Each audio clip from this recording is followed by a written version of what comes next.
Okay. This is on. I don't need this. This is for someone else, correct? Okay. The real guy. Hello. I'm Selma Blair, and I'm here before you today as a proud disabled woman with my cane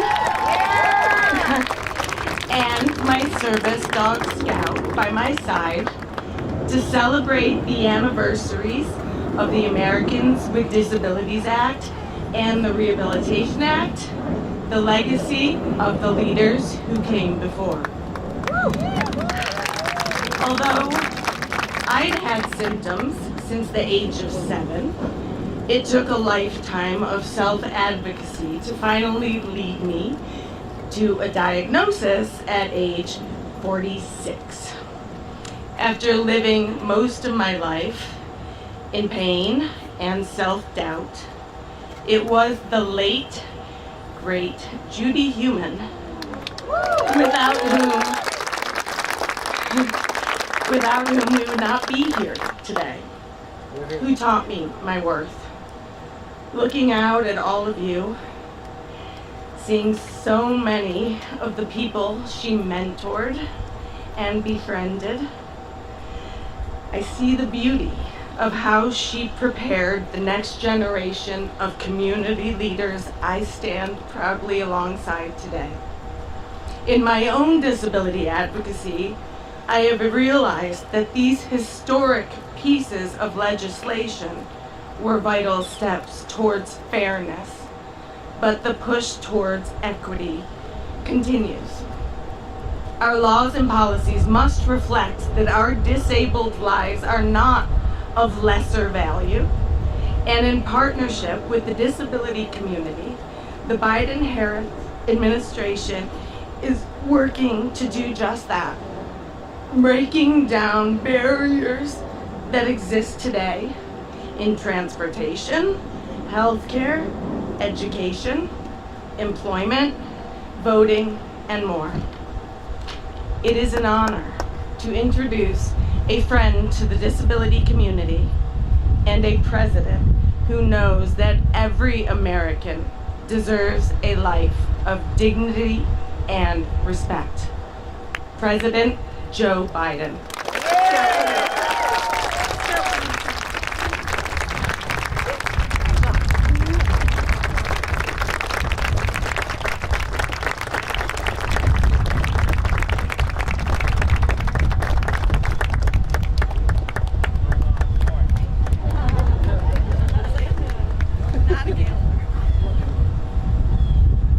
My name's Joe Biden. I'm Joe Biden's husband.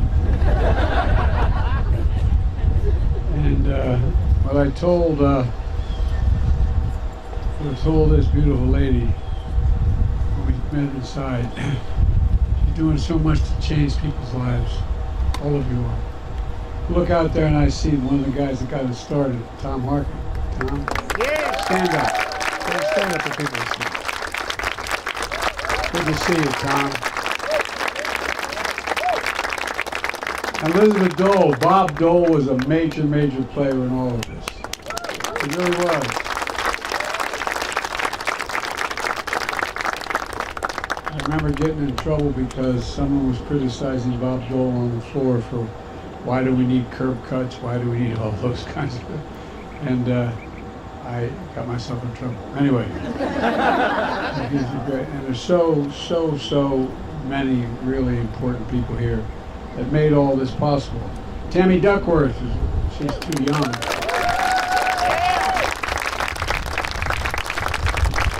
Steny Hoyer, Steny.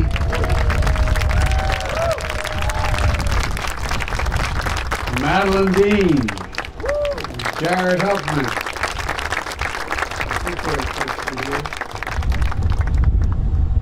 Mark Pocan, Mark, you here? I guess what? Mary Kay Scanlon. I keep telling her I think very late. I found out when I went to Ireland, they did my genealogy, and they think I got a Scanlon in the background. So I may be your 19th cousin.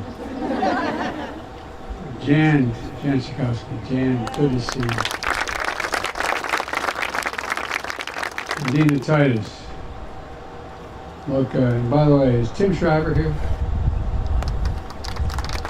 Tim, thank you, pal. You've been there the whole time, and your Special Olympics have changed. It's incredible what you've done. And I'm not going to read all the organizations because you get sunstroke by the time I get to that.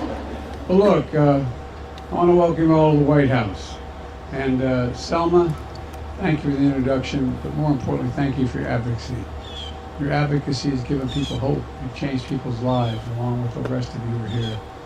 You know, Kamal and Doug are here. I want to thank them for being here. They're strong supporters as well. And I want to thank you, Kamal, for your leadership. We're joined by many members of Congress, as I said, and including some of the biggest champions of this disability rights community. And I think I've gone through most of the names already. But here's the deal.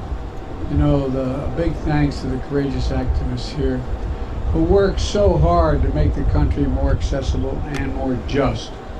You know, one of my first acts as a United States Senator, I know I don't look old enough to do it, but one of my first acts was I was a co-sponsor of the Rehabilitation Act, which was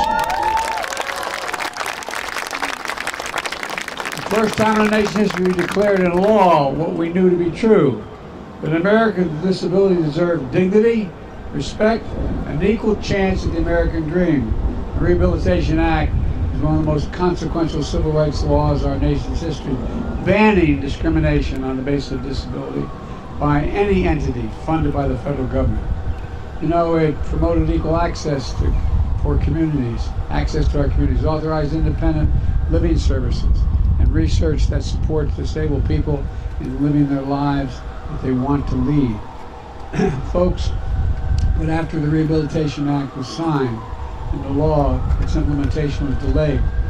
In response, disability advocates staged sit-ins named for the section of the law that the government had failed to implement. One of those was, as you've already mentioned, Judy Heumann, who we lost earlier this year. And we're joined today by so many of Judy's family and friends. Would her family stand up, any of Judy's family?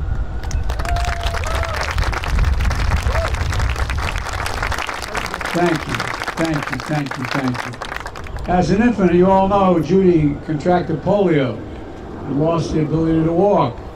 At the age of 5, she was prohibited from entering kindergarten because her principal deemed her wheelchair a fire hazard. Judy turned that pain of this rejection and the many more that followed into purpose.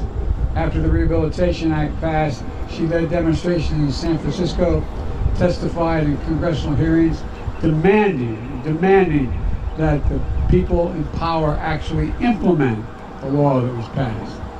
And after 4 years of protests, Judy and disabled activists all over the country were successful.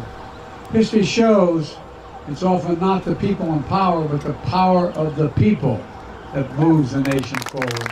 And all of you did. The Rehabilitation Act laid the groundwork for another landmark law celebrated today, the Americans with Disabilities Act. Steny Hoyer led the charge in the House, along with Major Robert Owens and Tony Quello, as well as Tom Harkin and Bob Dole. They led the fight in the Senate. You know, I was enormously proud to be a Senate co-sponsor. Today, 3 decades after its passage, many of us can still recall America, where a person with disability could be denied service in a restaurant or a grocery store, or an employer could refuse to hire because of the disability. And when we passed this law, we made a commitment to build an America for all Americans. Perhaps most importantly, we did it together. This was a bipartisan bill signed into law by Republican President George H.W. Bush 33 years ago on this spot in the South Lawn of the White House. It marked progress that wasn't political but personal for millions of disabled American veterans and families. Folks, for more than 61 million Americans living with disability, These laws are a source of opportunity, meaningful inclusion, participation, respect, and as my dad would say, the most important of all, dignity. Being treated with dignity. Ensuring the American dream is for all of us, not just for some of us. A bulwark against discrimination and a path to personal independence. And for our nation, these laws are a testament to our character as a people. A triumph of values over selfishness. But of course, these laws didn't bring an end to the work we need to do. Disabled Americans are still 3 times less likely to have a job. They're often earning less for the exact work someone else is doing who's not disabled. Too often, disabled Americans are unable to vote, to get to and from work and school, to enjoy public spaces. But thanks to all of you, we're continuing to make progress. My first few months in office, I was around to sign an executive order. Proud to do it, establishing a government-wide commitment to advancing equality and equity in federal employment, including for people with disabilities. It brought together the Department of Labor and the Office of Personnel Management to ensure that we're making the federal workplaces all over, fully accessible to people with disabilities. So the dignity and rights of disabled Americans are lifted in every policy we pursue. The whole purpose of engaging my Labor Department is to help protect workers with disabilities and fight to end the unjust employment practices. You know, we're also helping state and local governments, businesses, and nonprofits access federal funds to hire more disabled Americans. We continue to make sure this administration looks like America, appointing people with disabilities to positions all across our government. And over my first 2 years, my administration, we've seen a 22% increase in people with disabilities employed by the federal government. And we're going to continue to grow. We're making the federal government a model employer when it comes to wages, accommodations, opportunity and advance for people with disabilities. We're also taking action to improve access to health care for disabled Americans. Today, as many of you unfortunately know, some doctors and hospitals are denying medical treatments related to organ donations or life-saving care for disabled Americans based on their disability alone. That's why the Department of Health and Human Services just proposed a rule barring these kinds of denials from medical treatment, because no American should be deprived of health care they need, period. Simple. No American. And the Department of Health and Human Services also launched the Long COVID clinical trials and created the Office of Long COVID Research and Practice with a first of its kind initiative in our history. And because of your advocacy, the National Institutes of Health just designated people with disabilities a health disparity population. You all know what that means. I'm going to try to briefly explain that to people listening, which opens up new funding for research into unmet health needs specific to disabled Americans. We also launched ARPA-H to drive breakthroughs in biomedicine to prevent, detect, and treat diseases including cancer, diabetes, Alzheimer's, and other neurological diseases like MS. The American Rescue Plan provided billions of dollars to all 50 states to expand home and community-based services under Medicaid. So, again, in my experience, friends who are disabled, my experience is it also just continues to provide the dignity they're looking for. Just dignity. More people with disabilities, including intellectual and developmental disabilities, can live independently at home. The Inflation Reduction Act capped the cost of insulin at $35 a month, and out-of-pocket prescription drug costs are going to be limited to $2,000 a year for older Americans, no matter what the disability, no matter how expensive, no matter what drugs they use, even if you're using cancer drugs that are $10,000, $12,000, $14,000. No more than $2,000 a year.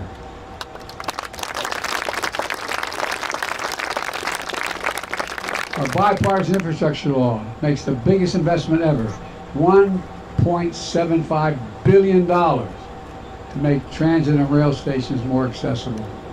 We're modernizing airports by adding wheelchair ramps, accessible restrooms, and so much more. And the Department of Transportation issued a rule that now requires all new single-aisle aircraft over a certain size to have wheelchair-accessible restrooms.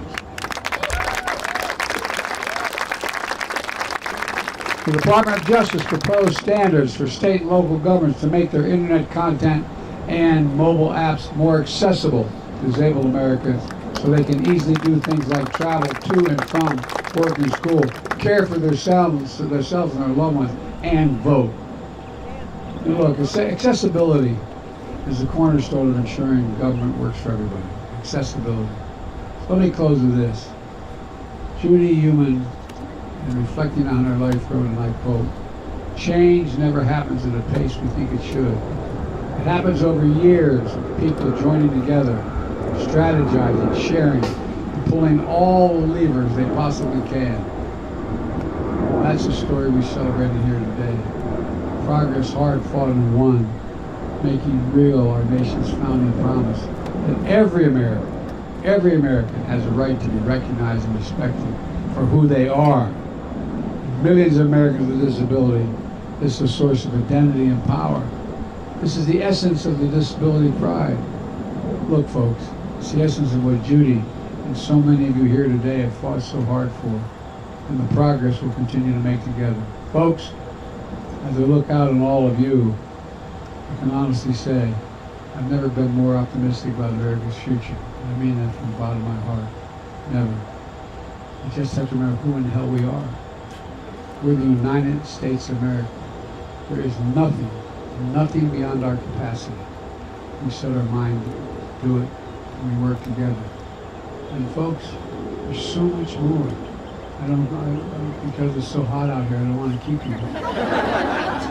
Folks, the fundamental research going on for all the various disabilities is staggering.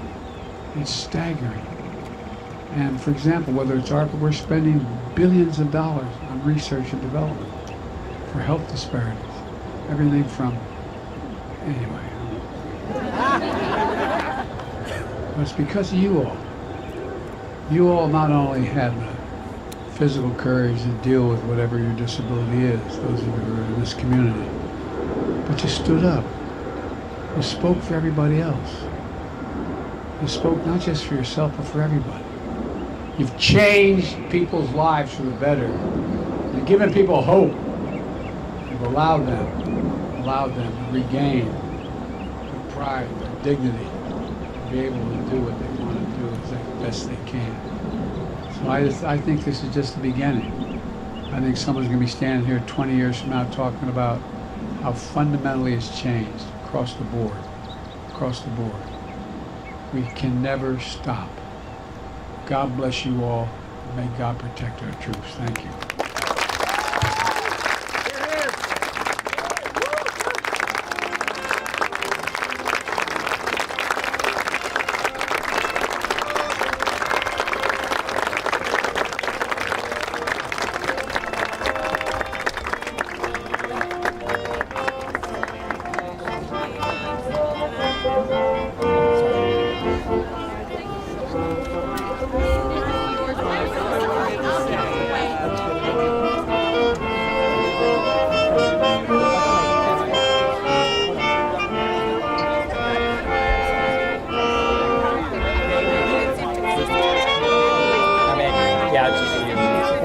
Go down a little. Oh, really? Thank you. All good. All good. I'm done then. Should I go back to the briefing room? What's that? Should I go back to the briefing room now? No. Because I can't see anything. Okay, then get up. Then get up.